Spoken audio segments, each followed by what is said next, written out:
Hey foodies, welcome to Cooking Shooking. Today we are making this paneer tikka wrap recipe. This is a super easy way to make it. I have specially curated it for work from home series. So let's begin cooking shooking. So let's heat a pan and we'll add 1 tablespoon of besan and the same quantity, that is 1 tablespoon of oil. Here I'm using mustard oil. Now in medium heat we have to cook this for about 2 to 3 minutes. We are basically making the roux for the tikka. So while this is cooking, let's chop the vegetables. Here I've got 1 capsicum and I've also chopped 1 onion and 1 tomato. This is for 5 rolls. Keep an eye on the besan guys, we don't want that to burn.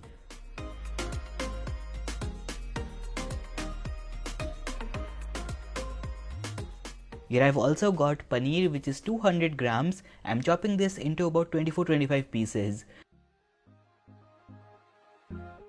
Once the besan goes aromatic and light golden, we will turn off the heat, and yes, you have to turn off the heat. Then we'll add the spices. Here I've got half a teaspoon each of black salt, kasuri methi, garam masala and roasted jeera powder.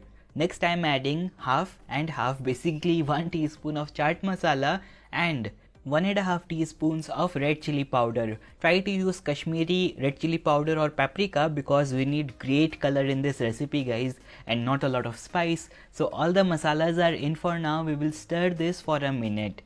Right now we are toasting the masalas to elevate their flavors and cooling down the roux as well. So after about 1 minute, we'll add ginger and garlic. I like the bite of ginger and garlic, so I'm using fresh, half an inch of ginger and about 4 cloves of garlic. You can add 1 teaspoon of ginger garlic paste as well instead of using fresh. We'll also season it up with some salt and give it a stir for another 30 seconds. So now it should be lukewarm, it shouldn't be piping hot, so it's time to add the dahi, which is 4 tablespoons. This is regular homemade dahi. Once you add the yogurt, start stirring it quickly with the masalas, and once it is mixed with the besan, then no more tension, it will not split guys. Here you can see the color looks great, isn't it? Now we'll add the onion, capsicum and tomato. These are 1 each as I said earlier, and the paneer as well.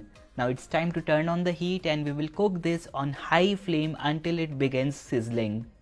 It should take you about 3 to 4 minutes. This step will bring the tikka flavor that we all love and it will cook everything. Gotta admit, this already looks finger looking good, isn't it?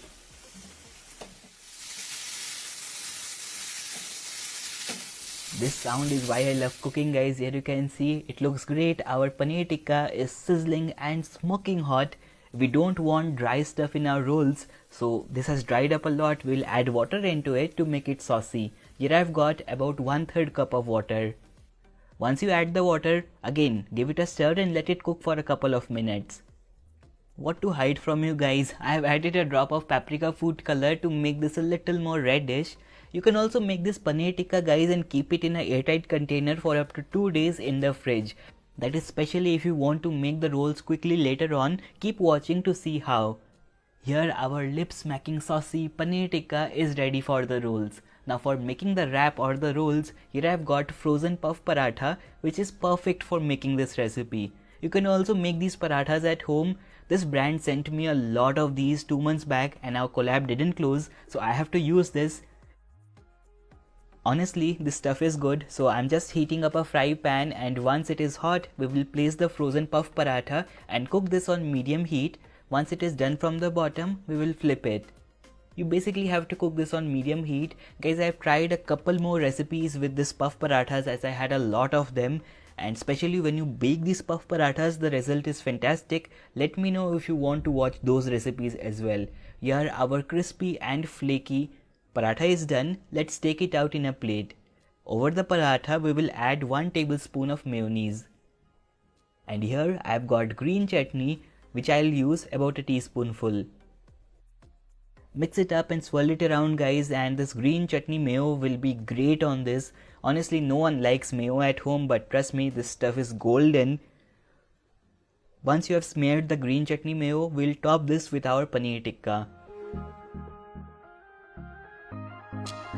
Load it up evenly guys, and then we will top it with some chopped onions, chopped coriander and green chilli. These things are optional, you can skip it if you want to, but it makes the experience better. I'm also adding a little bit of lemon juice, and now it's time to roll it up.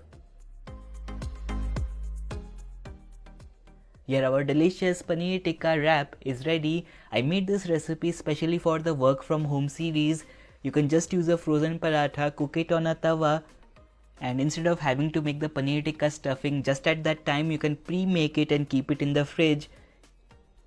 When you want to eat it, heat it, stuff it in the roll and enjoy homemade paneer tikka rolls, guys. These will be much better than the ones we used to have outside. So when are you making them? How was the recipe, guys? Try it out, share feedback with me. You will totally love the textures and flavors in this one. I hope to see you soon with one more recipe. That's all for today. Bye, take care, happy cooking.